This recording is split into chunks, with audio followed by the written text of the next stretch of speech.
reshoot until you get it right. Every great performance took multiple takes.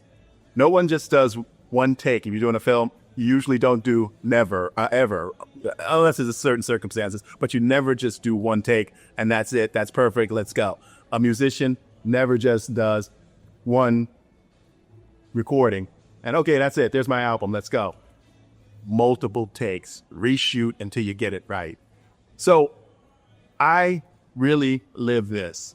Back in the days when I made a bunch of low budget direct to VHS and DVD movies, we would rehearse. We would rehearse the scenes multiple times. Then we would shoot it. One thing that I always did, why I like this video, reshoot, do you get it right? If I had a scene with 4 actors in it, I would shoot masters of the scene, wide master, including everyone in the scene. Then I would shoot individual masters of the scene on each actor. That way, everyone got to do their best performance. And as an editor, I was able to sit and pick the best performances out of all those multiple takes. So I'd have 5 masters. And then I would also obviously do the cut-ins, cutaways, and, any necessary coverage that I needed. But that was my style. That was my shooting style on low-budget movies. A lot of times I worked with actors who didn't have that much experience.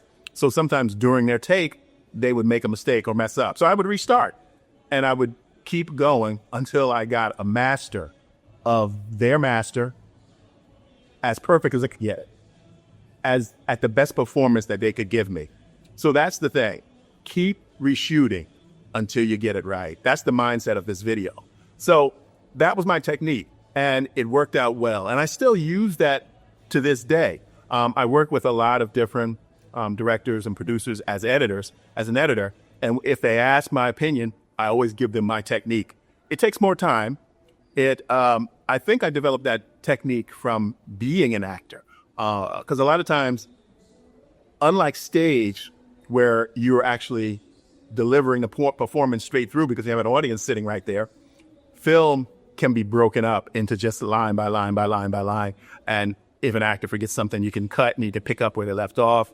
I like to have a master of each actor performing until they get it right. So that's just one style that I use. And you should try that out on some of your projects and see how it works. Start with some small projects where, it might be a dinner scene. We have 4 actors sitting around the dinner table. Do a master of the whole scene so you can see everyone, and then move to each actor and do a master of the whole scene. Then get any necessary cut-ins or cutaways that you need for that coverage. And then sit, once the actors are done, you're done, everything's done. Then you take it the next day or whenever you want to edit, and you work with that footage. You will learn a lot. You'll be able to look at performances. What actors did the best at what moments. And you'll be able to use the best of all the elements that you've created. So again, shoot until you get it right. Failure is not final. So when you're working on a production, if something doesn't go right and you know it, do it some different way. Try to figure out if there's another way to do it so that it will look the way you envisioned it. That's why I always tell directors, new directors, to make a shot list, even just a sketchy shot list. I even tell them also to make storyboards. If you can't draw, just make stick figure storyboards. Plan what you want to do. And sometimes when you get on the set, you may have to change those plans, but it's better to have a plan to change it than trying to sit there on the spot and come up with whatever your shots you're going to be, whatever shots you need. A shot list can be as simple as notes in the margin of your script to remind yourself, I'm going to shoot a wide shot, medium shot, close up. I used to do that all the time. And it really helps because when you're on the set and things are going wrong, actors are asking you questions and camera people are asking questions, lighting people are asking questions, wardrobe asking questions, the PA maybe, what time are we going to have lunch? So you need something in writing to help you flip that switch and look at what, as a director, what am I supposed to do next? What do I need? And you could check off those shots until you got all the proper coverage you want. And if something doesn't work, do it again until you get it right. Failure is not final. And I'm talking now down on the scene by scene level. And the more planning you do off the set, the more relaxed and confident you will be on the set, because you know at any moment you can grab your script, you can sit down, step outside if you have to, and look at the scene and see what you planned and remind yourself what you want to do. Cut away, just step away from all the noise of the set and focus and follow your plan. That's why you need to make that plan before you arrive on the set. So 2 things: editing, and this is talking about director and editing, mostly talking about a director who's going to edit. Editing can hide a lot of your mistakes. Editing is so wonderful. I enjoy editing feature films, and because you can think of ways to fix what didn't work on the shoot at that moment. So don't, you've heard that term, if you hadn't, we'll fix it in post. Sometimes that's unreasonable, and sometimes people go too far with that term, but it's true. A lot of mistakes can be hidden in editing. So, but don't rely on that. Don't make mistakes and do stuff that is going to cause you more problems in editing, but always know in the back of your mind, okay, maybe there's some way I can fix this during editing. You try to fix it on the set. Don't walk away. Keep shooting until you get it right, or get it to a point where you know, okay, yes, this will work. Yes, this will work. And that comes with experience. That's why, back to my earlier technique that I talked about, getting those multiple angles. Because when you're shooting something, say for instance, an actor has a monologue and they're saying that monologue, and then for some reason they skip a line or do it out of order, or they do something weird with their eyes, they look somewhere where they're not supposed to be looking. You have all those multiple masters. We can grab a reaction shot from someone. You can grab a cut in, you can grab a cutaway. So that's the magic of editing. So always keep that in the back of your mind while you're directing. There's going to be a way that I can edit around this error. I can edit around this problem. Quick story. Years ago, we were shooting on digital video. We were shooting a feature film on digital video in New York, and we were using 2 cameras, 2 matching cameras. And one of the cameras, which I didn't know, had an error that was constantly, randomly putting digital dropouts. The head was probably dirty, and the camera operator didn't know it. I didn't know it. And so once I got back home from New York and I was editing, I was starting to see that constant digital error. But luckily, we shot with 2 cameras. So I was able to cut the film and then go back and look wherever those digital errors appeared.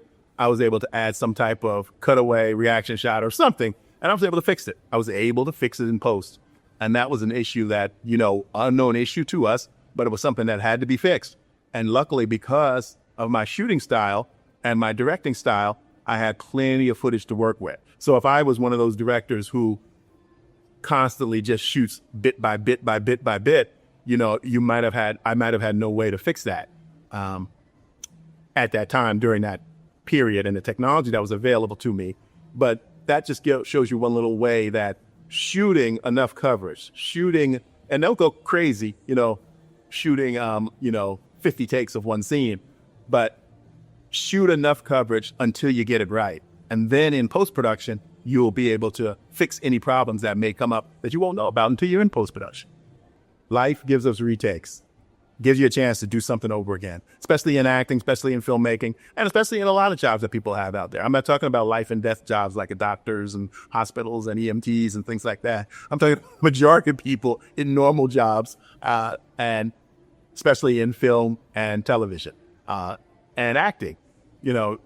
If you mess up a line, okay, cut, let's try that again. So that's the beauty of it. That takes some of the pressure off. Do your best and perform to the highest ability that your talent will allow you. But always realize that if you don't like it, ask the director, can we have one more take on that? If you have a good relationship with them, you probably will get that opportunity. Now, that's not something I'm telling a day player to do on a multi-million-dollar feature film, but I'm talking about on an independent feature film. You might know the writer, director, you're friends with them or whatever, or you are the producer or you are the actor, director, whatever. You have that ability to yourself where you can do a retake, do a reshoot right there on the spot. Let's have another take of this. Don't go crazy. Don't abuse the privilege. But if something doesn't feel right, do it again. That's the beauty of this business. That's the beauty of having these opportunities. And again, even in life, in your real work environment, if you make a mistake, own up to it, fix it. Don't shy away and try to hide it and push it underneath, the folders and pretend that you didn't do it. Fix it right there. As a matter of fact, as a quick story, I do other work in my other working environment, computer related work. I manage websites for a small city in Georgia. So sometimes I might leave stuff out. Make errors. I still make errors. Honestly, got to be honest. Everybody does. And I own up to them and I fix it right away. I stop whatever I'm doing. If I made a mistake or I left something out, and I get on the website and I make that adjustment and I fix it right away. So that's how you act as a professional. Same thing in acting, same thing in directing. In any business that you may be out there, don't try to hide your mistakes. If you make an error, fix it, own up to it. And that says a lot for your character. That says a lot for your work ethic. And it will also teach you not to make that same mistake again. Remember those mistakes and don't repeat them, especially when it's in a work environment. Any kind of work environment you may be in, make that a habit. Make that a personal quality that you have. Try to remember the mistakes and not repeat them. Continue to make yourself better. That's what this series of videos is about. Continuing to make yourself better, continuing to perform better, and deliver at top quality. So in closing, progress happens shot by shot, scene by scene, not overnight. Don't believe the hype that you will hear so-and-so was walking down the street and all of a sudden a film crew was shooting. They saw him or her and they said, would you like to be in a movie? Okay, yeah, come here. We would like you to do this lead role in this film. And we want to cast you right now. Overnight success, it's not a real thing.